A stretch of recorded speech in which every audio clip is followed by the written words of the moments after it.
그래 오늘 설교의 제목이 뭔가요?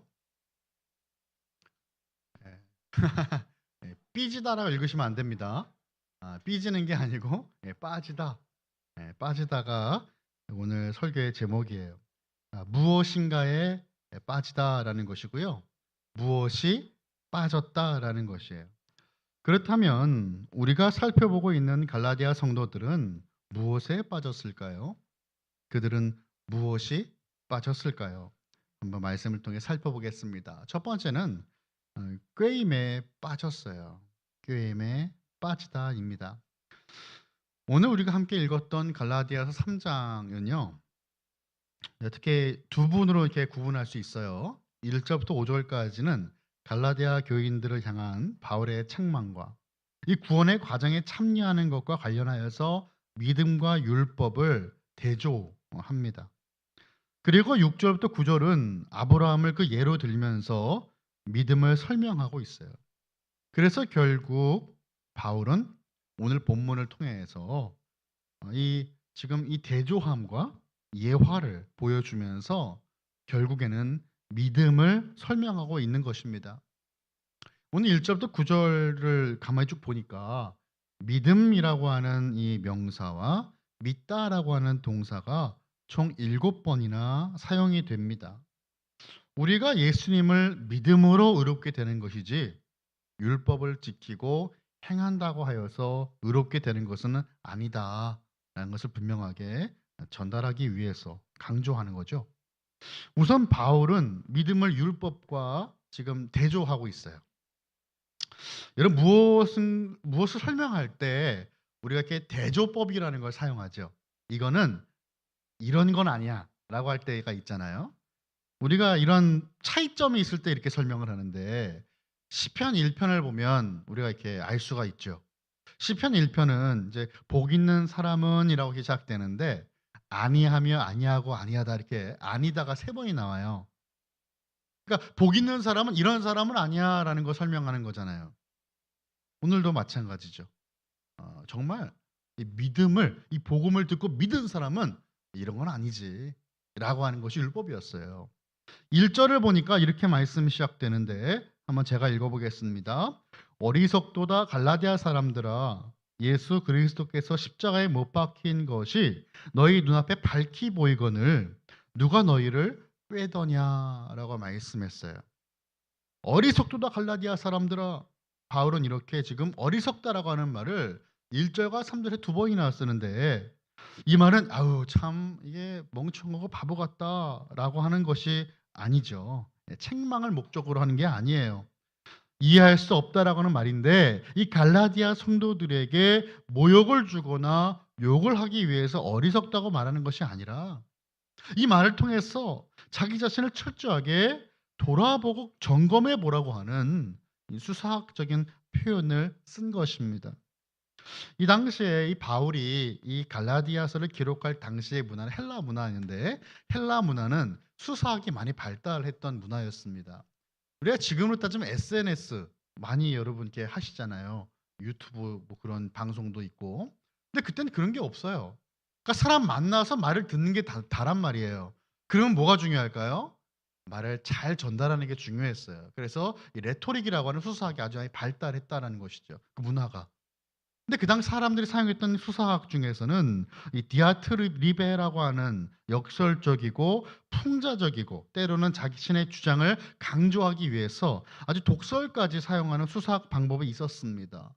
바울은 아마도 그렇게 이 지금 갈라디아 성도들에게 이게 얼마나 지금 시급하고 중요한 문제인지를 그렇게 강조하고 있다 이 말이에요.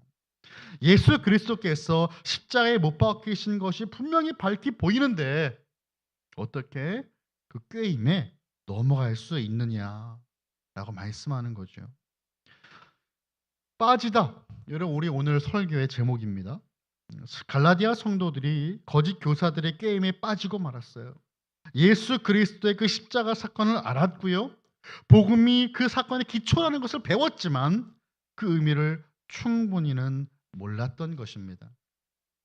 그러니까 십자가의 참된 의미를 깊게 깨닫지 못했기 때문에 거짓 복음을 듣고요. 흔들렸고 혹했던 거예요. 매혹되다 이런 말 하잖아요. 눈 시선이 고정되게 되고 그것에 마음을 빼앗겨 버렸다라는 것입니다. 현재 우리나라에 형성된 이단의 그 세력들은 약 200만 명 정도 된다고 합니다. 아마 그 이상일 거예요. 추적이 안 되는 사람들도 많이 있으니까.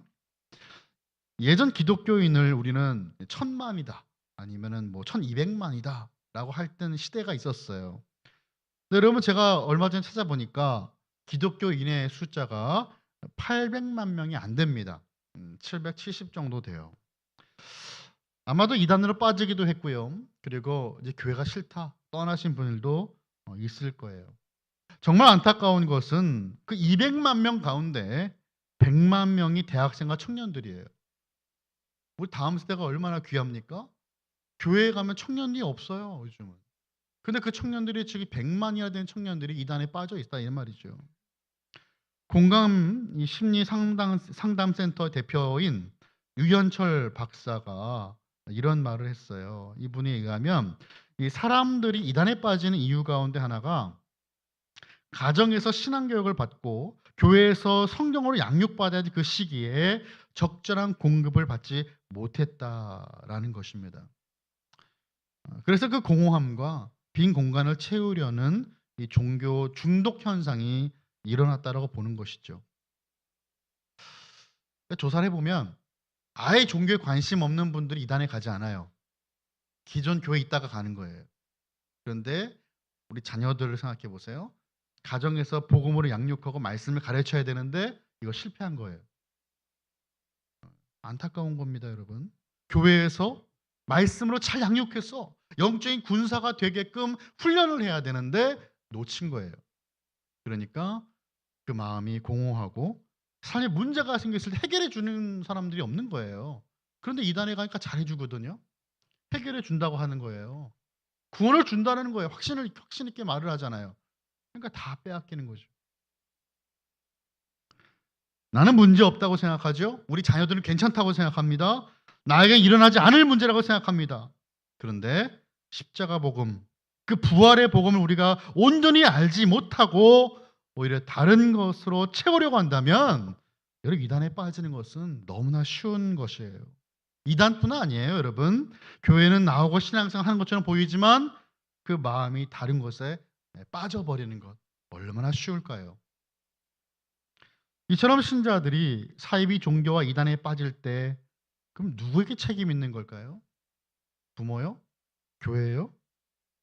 물론 잘 가르치지 못한 우리 부모나 목회자의 책임이 있을 수도 있어요.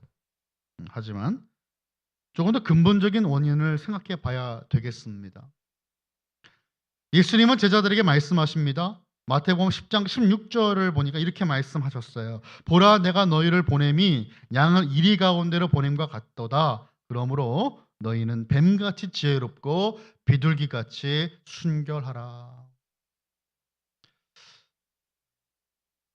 물론 교회 책임 있어요. 목회자들의 책임이 있습니다. 그런데 여러분 이것은 우리가 스스로가 준비돼야 되는 문제예요. 자녀들도 스스로가 준비가 돼야 돼요. 아무리 어머니 아버지가 열심히 기도를 해도요. 자녀 스스로 고백하지 않으면 구원이 없는 거예요. 스스로가 준비하여 주님을 인격적으로 만나고 믿음의 주로 고백하는 거예요. 그렇게 하라고 말씀하시는 겁니다. 누구에게 책임 있다고 묻는 게 아니에요. 그렇게 준비를 해야 된다 말씀하는 것이죠. 그리스도인들은 어리석고 순진하고 행동할 때가 참 많습니다. 하지만 주님은 지혜로워라고 말씀하셨어요. 예수님을 믿고 예수님을 따르기 때문에 행동한다고 하지만 사실 잘못된 판단과 예수님과는 전혀 상관없는 일 할 때가 얼마나 많이 있는지 모르겠습니다. 분별력이 없는 것이죠. 말씀이 빠져버리고 없는 그 상태가 되면 여러분 분별력은 잃게 됩니다. 말씀이 기준이기 때문에 기준이 없어지니까 당연히 분별력도 잃게 되는 것이에요. 사랑하는 성도 여러분, 여러분은 지혜롭고 분별력을 갖는 성도이십니까? 여러분의 믿음은 어떤 풍파가 내 삶에 다가와도 흔들리지 않을 믿음입니까? 아니면 아주 작은 도전에도 사람들의 말 한마디에도 흔들리고 무너지는 믿음은 아닙니까? 오늘 본문 1절 후반부를 보니까요. 바울은 우리 눈앞에 예수님께서 십자가에 못 박히신 것이 밝히 보인다라고 말씀하고 있습니다. 물론 예수님의 십자가 현장에 이들이 있지는 않죠. 뭐 이렇게 TV나 이런 게 없잖아요. 사도 바울이 전해준, 그게 말을 통해서 전해준 이 그리스도의 십자가에 못 박히신 그 십자가의 그 내용이 너무도 생생하고 분명하여 그들이 직접 그 현장을 눈으로 목격하는 것 같은 그 느낌을 주는 것이다라고 말하는 것이죠. 밝히 보이거늘 이라고 하는 그 말은 십자가 사건에 대한 이 바울의 설교가 우리가 이렇게 가본 길가나 아니면 거리에 거대한 광고판처럼 명확하게 눈에 보인다라고 하는 의미입니다. 이 말은요, 헷갈릴 것이 하나도 없다라는 거예요. 흔들릴 것이 없다라고 하는 것입니다. 놓치거나 잘못 해석할 수는 없다라고 말씀하는 거예요. 십자가에 못 박히신 그리스도는 복음의 전체 메시지를 가리키는 아주 중요한 핵심 중에 핵심이죠. 그 자체예요. 고린도전서 1장 23절의 말씀 보니까 이렇게 말씀합니다. 우리는 십자가에 못 박힌 그리스도를 전하니 유대인에게는 거리끼는 것이요 이방인에게는 미련한 것이로되라고 말씀하고 있습니다. 그러면 십자가에 못 박힌 그리스도, 예수님의 그 복음 자체, 여러분 그것이 우리에게 선포된 말씀이다라는 것이죠. 이것이 복음이다라는 거예요. 고린도전서 2장 2절의 말씀 보니까 또 이렇게 말씀하고 있습니다. 내가 너희 중에서 예수 그리스도와 그가 십자가에 못 박히신 것 외에는 아무것도 알지 아니하기로 작정하였음이라라고 말씀하고 있습니다. 예수님과 그 십자가에 못 박히신 것 외에는 아무것도 알지 아니하기로 작정했다라고 말씀하는 것이죠. 이게 다다라는 거예요. 이게 답니다. 이게 답니다. 다른 것은 없습니다. 이게 제일 중요한 것입니다라고 바울이 말씀하는 것이에요. 갈라디아 성도들은 십자가에서 율법으로 눈을 돌려 좀 구원에 대한 너무나 단순한 사실을 놓치고 있어요. 우리 방금 전에 제가 이단에 대해서 말씀을 드렸지만 이단에 빠지는 기존 성도들을 보면 참 이게 안타깝게 장로교인들이 아주 많다고 합니다. 네, 이제 우리가 교회가 한국 교회 대부분이 장로교회가 또 많기도 하고 장로교인이 많기도 하는 것 사실인데 이게 왜 그럴까? 뭐 이렇게 생각을 해봤는데 우리 참 말씀만 많이 강조합니다. 그렇죠? 말씀에 다 있다라고 그러고 뭐 물어보면 이렇게 혼나는 분위기고 우리 그렇게 신앙생활을 해왔어요. 그러니까 이상한 걸 이렇게 봤다더니 뭐 들린다느니 뭐 현상에 이게 막 현혹되는 것 우리는 사실은 미연에 방지하지 않습니까? 그러니까 이게 좀 뭔가 나에게 대해서 뭔가 이야기를 해주거나 아니면 뭘 봤다는 이러면 우리가 혹하는 거예요. 야 꿈에 우리 권사님이 나왔잖아 이러면서 막 얘기하면 그게 뭐가 나왔는데 막 이렇게 물어보기도 하고 용한 분들 만나면 왠지 물어보고 싶고 막 이런 거예요. 사실은 가장 중요한 것 우리 알고 있습니다. 십자가 복음이죠. 예수님이 십자가 복음 외에 아무것도 알지 않냐기로 작정했다라고 했습니다. 우리는 가장 중요한 것을 이미 들었고요. 이미 갖고 있습니다. 분명히 선포된 복음의 말씀에 빠져야지 죄와 유혹의 꾀임에 빠지면 안 된다라는 것이죠. 자, 두 번째는 이제 성령이 빠지다입니다.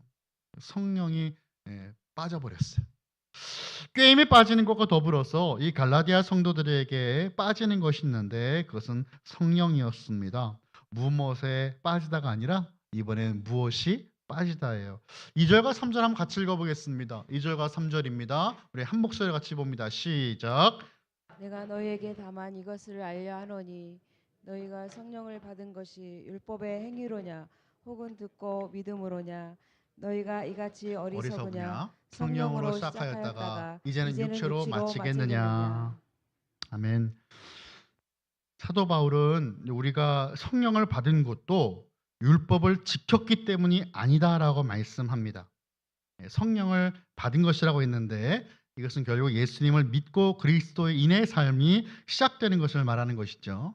성령을 받았다라고 하는 이 모든 표현은 그리스도인이 되는 것을 말하는 거예요. 예수님을 고백하는 거. 왜? 성령이 아니고서는 예수님을 주로 고백할 수가 없으니까. 여러분, 우리나라의 많은 이단들과 그리고 이제 다양한 종교를 보면 제가 좀 이따도 말씀드리겠지만 율법을 행하는 것으로 구원받는 것이 굉장히 많습니다.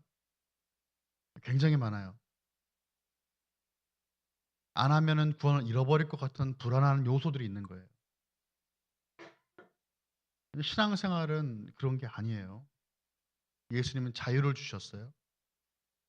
천국의 삶은 그런 삶이 아니에요. 억압되고 내가 이것을 안 하면 큰일 날 것 같은 불안함을 조성하지 않는다 이 말이에요. 여러분 혹시 보이스피싱을 당해보셨습니까? 갑자기 보이스피싱 말하니까 이상하죠? 예, 당할 뻔하신 분들이 좀 계시더라고요. 근데 당하신 분들은 말씀 안 하시더라고요.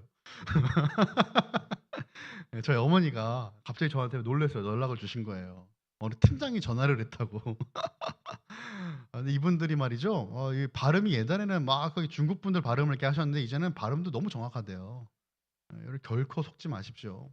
예, 정말 이렇게 뭐 정보 같은 거 알려주시면 안 되고 뭐 다운받아라고 하면서 받지 마세요.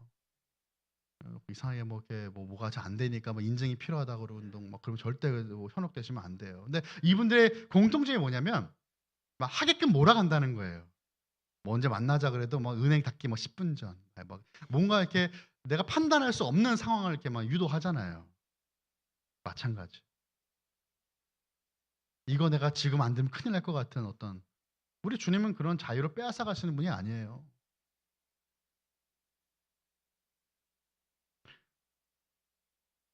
그리스도인의 삶은 어떻게 시작되는 것입니까? 율법을 지키는 것으로 그리스도인의 삶은 시작될 수 없다라는 거예요. 갈라디아 성도들이 구원을 받기 위해 율법을 따르기로 결정했다라고 하는 것은 지금 이 바울의 가르침을 듣고 신앙생활을 시작했던 것과는 완전 반대되는 방향으로 나아가기를 결정한 거예요.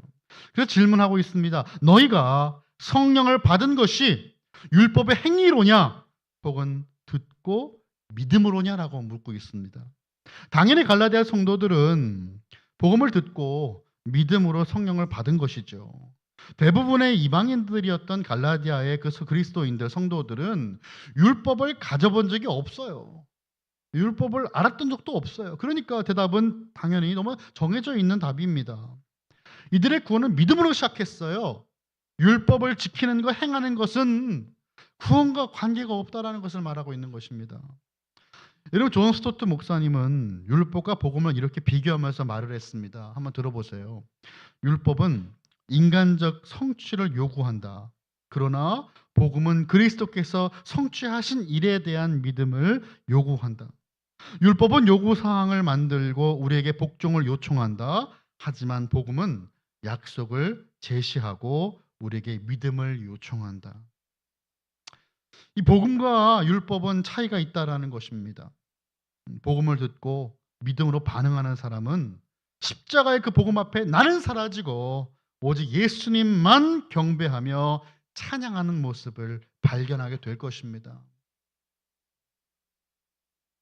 내가 행한 게 당연히 없어지는 거예요. 왜요? 이미 이루신 그리스도의 그 일들이 믿음에 대한 요구 사항이기 때문이에요. 나를 믿는 게 아니잖아요. 예수님 믿는 거예요. 바울은 3절에서 성령으로 시작했다가 육체로 마치겠느냐고 물어보았습니다. 믿음 후에도 우리는 성령님을 따라 살아야 돼요. 처음에 시작은 너무나 좋았는데 가면 갈수록 행함만 남는 이런 안타까운 삶을 살면 안 된다는 얘기예요. 믿음으로 시작했다면 마지막까지도 믿음으로 마쳐야 된다고 말씀하고 있는 것이죠. 믿음 후에도 우리는 성령님을 따라 항상 살아야 됩니다. 성령님의 도우심이 없다면 우리는 우리의 믿음의 여정이라고 하는 이 우리의 삶을 계속 살아갈 수가 없어요. 이 성령님께서 깨닫게 하시고 함께 하시지 않는다면 우리는 그 십자가를 항상 바라볼 수가 없어요. 불가능해요. 여러분 종교가 무엇입니까? 종교적이다라고 할 때에는 종교는 무엇을 해야 더 의롭게 되거나 내가 더 많은 노력을 할 때 더 많은 보상이 온다라는 것 아니겠어요? 더 많은 복을 받는다라는 모습이죠. 성령님의 도우심이 없다면 우리는 이러한 종교성에서 자유로워지기가 아주 어렵습니다. 그렇잖아요. 내가 원하는 기도의 제목이 있을 때 우리 많이 기도하고 싶어요. 잘못된 거 아니에요. 그런데 뭐가 문제냐? 하나님 기도했잖아. 이게 문제인 거예요. 하나님 헌금을 했잖아요.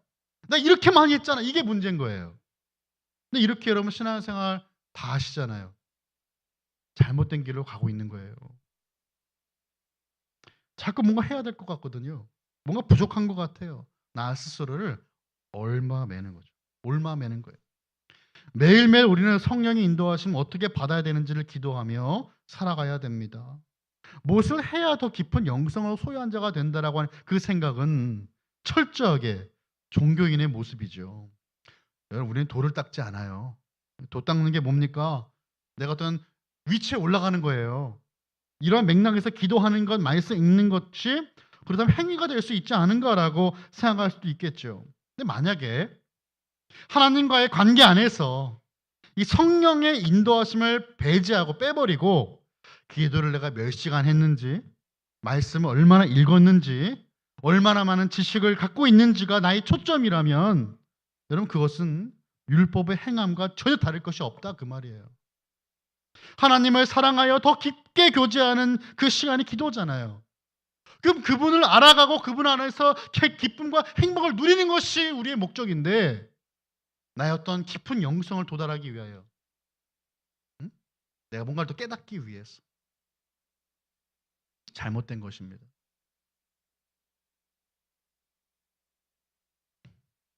만약에 그러한 율법 행위를 하고 있다면 예수님과 전혀 상관없는 모습이라고 바울은 말씀하고 있는 것이죠. 성령님을 체험하면 체험할수록 우리는 우리 스스로를 의지하지 않게 됩니다. 우리가 성령님을 경험하면 내가 아무것도 아니라는 사실을 그냥 알기 때문이에요. 예수님의 제자들을 보면요, 여러분 복음서에 기록했던 예수님의 제자들의 모습하고 사도행전에 기록된 제자들의 모습은 전혀 다른 모습이죠. 그런데 같은 사람이에요. 다른 사람이 아니고 같은 사람인데 다른 모습을 하고 있어요. 어떻게 이렇게 변화가 이루어졌습니까?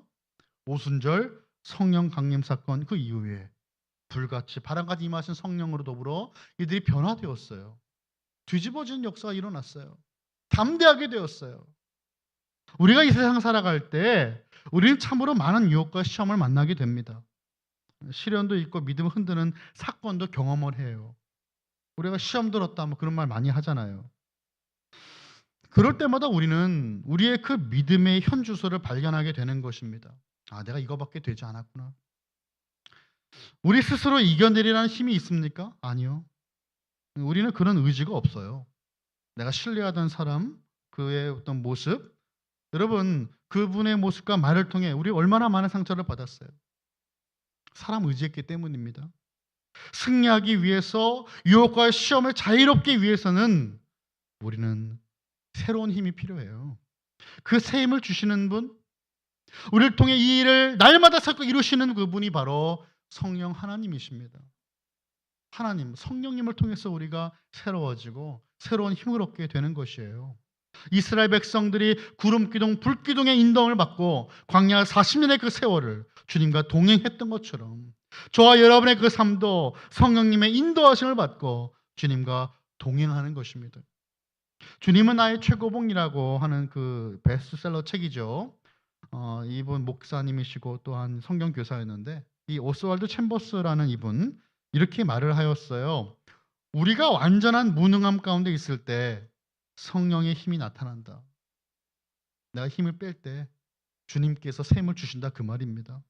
성령님의 도우시는 그 은혜가 없었다면 우리는 예수님을 믿을 수도 없었고 살아갈 수도 없습니다. 복음을 믿었을 때 갈라디아 성도들에게는 그 성령의 놀라운 인도하심이 있었어요. 역사가 있었어요. 그것은 그들이 복음을 믿고 예수님 믿었기 때문에 일어난 일들이었습니다. 믿음이 성령께서 주신 것임을 증명했던 역사들이었어요. 하지만 율법의 행함으로 구원을 받는다라는 이 거짓 복음이 들어왔고 참된 예수님의 그 십자가 복음이 이제 빠져버리고 사라져버리게 되자 성도들의 삶이 어떻게 되었어요? 궁핍해지고 회피해지고 피폐해지고 그들에는 기쁨이 사라지고 정죄만 남고 종교인의 모습으로 전락해버리는 그 모습이 갈라디아 성도들의 모습이었다 그 말입니다. 예수님의 십자가 복음이 사라질 때 우리 열매를 보면 압니다. 이제 성령님의 역사도 함께 빠져버렸어요. 사라졌습니다. 성령이 아니라 육체가 만들어내는 복음은 종교인을 만들어내는 것입니다. 자, 성령이 빠지면 안 되죠? 우리는 성령에 빠져야 됩니다. 할렐루야. 마지막 세 번째 보겠습니다. 세 번째는 말씀이 빠졌어요. 말씀이 빠지다. 이 성경은 일관되게 우리가 의롭게 되고 아브라함의 후손으로 언약 백성이 되는 것을 율법의 행위가 아니라 믿음을 통해 이루어진다라고 말씀을 해왔습니다. 구약도 그래요, 사실. 그러면 6절의 말씀을 보니까 이렇게 말씀을 하고 있죠. 아브라함이 하나님을 믿음에 그것을 그에게 의로 정하셨다 함과 같으니라. 아멘. 6절을 통해서 쭉 보면 믿음에 관한 예가 아브라함이라고 하는 사람을 통해 등장하는 것입니다. 율법을 알고 있다면 누구나 한 번쯤 들어봤을 법한 인물, 그 예로 든 것이 아브라함이죠. 바로 아브라함, 이 아브라함이 바울이 말하고자 하는 믿음의 모범이 되는 것입니다. 유대인들의 조상 아브라함보다 더 중요하고 영향력 있는 인물은 아마 없을 겁니다. 아브라함의 자손이라고 하는 그 의미는 구원을 뜻하기 때문이에요. 너무나 중요한 인물이죠. 아마도 유대주의자들의 할례를 통해 아브라함의 자손이 되어야 한다고 끈질기게 그들은 거짓 교사들은 말했을 겁니다. 할례를 행하고 유대 율법을 지킨 자들만이 하나님의 구원을 받을 수 있다라고 가르치기 위해서 이들이 들췄던 성경은 창세기 17장이었을 거예요. 아브라함이 자기 아들 이삭 대신 그리고 양을 희생제물로 드린 창세기 22장의 말씀 함께 보았을 겁니다. 그러니까 이방인들은 아브라함의 이름을 알고 있었지만 율법주의적인 이 관계 속, 이 관점에서 그 이름만 기억했을 겁니다. 아, 아브라함의 자손이 되려면 할례를 받아야 되고 율법을 행해야 되는구나. 진정한 말씀이 빠져 있고 해석이 빠진 상태에서 말씀 배우면 이런 일이 벌어지는 거예요. 여러분 이단교회 가면 다른 성경 있는 게 아니고 이게 똑같은 걸로 이걸로 해요. 이걸로 배우는데 잘못된 해석이 가니까 잘못된 복음으로 빠지는 겁니다. 막 만약 여기서 뭐 이상한 글씨 써놓으면 여러분 보겠어요? 안 보죠. 똑같은 성경이니까 보는 거예요. 바울은 이 갈라디아 성도들에게 완전히 새로운 시각으로 아브라함을 보게 하였다라는 것이죠. 하나님께서 모세 율법을 주신 것은 아브라함보다 훨씬 나중 일이었어요. 아브라함은 모세 율법을 알지 못했습니다. 오늘 본문 창세기 15장 6절에 인용한 말씀, 그 말씀이 오늘 본문 갈라디아 3장의 말씀이잖아요. 창세기 15장을 보면 하나님께서 아브라함에게 하신 말씀을 그가 믿었다라고 그랬어요. 100세가 된 아브라함에게 아들을 낳게 될 것이라고 하는 그 말씀을, 약속의 말씀을 그가 믿은 겁니다. 믿었어요. 나의 상식과 세상의 지식으로는 불가능한 것을 믿은 거예요. 몸이 죽은 것 같이 됐어요. 사례는 폐경이 됐어요. 아이를 가질 수가 없는데 그 상황 속에 생명을 주시겠다는 그 약속을 믿은 거예요. 그걸 의롭다 여기신 겁니다. 하나님 말씀을 믿었기에 하나님은 그것을 의로 여기신 거예요. 우리에게 요구되는 믿음도 그렇습니다. 세상의 방법과 상관없이 믿음으로 나아가는 자들에게 그 모든 것 위에 더하시는 하나님 놀라운 축복이 있다는 것이죠. 나의 상황이 어떠하더라도 하나님의 말씀을 믿고 실천하며 그 모든 것을 하나님께 맡기는 그 믿음이 오늘을 살아가는 성도들의 요구되는 믿음입니다. 하나님의 약속을 붙들었던 아브라함에게 주신 그 축복이 우리에겐 이렇게 적용이 되었어요. 7절의 말씀을 함께 같이 보겠습니다. 7절입니다. 시작. 그런즉 믿음으로 말미암은 자들은 아브라함의 자손인 줄 알지어다. 아멘. 예수님을 믿는 모든 자들은 이제 아브라함의 자손이다라는 것이죠. 율법의 행함이 아니라 믿음이다라고 말씀합니다. 구원받는다라는 것이에요. 하나님께서 이방도 하나님의 자녀로 부르실 것을 미리 아셨다라고 하는 말씀, 이게 8절의 말씀이에요. 그래서 아브라함에게 그로 말미암아 복을 받으리라 말씀하신 겁니다. 창세기 12장의 말씀입니다. 그래서 이 9절의 말씀이 나오는 거예요. 우리 다시 같이 한번 또 읽어보겠습니다. 시작. 그러므로 믿음으로 말미암은 자는 믿음이 있는 아브라함과 함께 복을 받느니라. 아멘. 아멘. 예수님을 믿음으로 우리 동일한 구원을 복으로 받는 겁니다. 십자가에 못 박힌 예수님을 든든히 붙잡고 우리의 믿음의 뿌리를 내려야 되겠습니다. 갈라디아 성도들의 흔들림은 이러한 말씀에 대한 무지에서 비롯된 것이었어요. 삶에 말씀이 없는 것, 말씀이 빠지면 되겠습니까? 말씀에 풍덩 빠져야 되겠습니다. 할렐루야. 말씀을 정리합니다. 사랑하는 성도 여러분, 꾀임에 빠지지 마시고 이제는 꾀임을 넘어가시길 축복합니다. 성령이 빠져 있습니까? 이제는 성령에 빠져야 되겠습니다. 말씀이 빠져 있습니까? 말씀이 없습니까? 이제는 말씀에 빠지고 말씀에 빠져 말씀을 살아내는 저와 여러분, 우리 모든 칼빈의 권속들 다 되시기를 예수 그리스도 이름으로 간절히 축원합니다.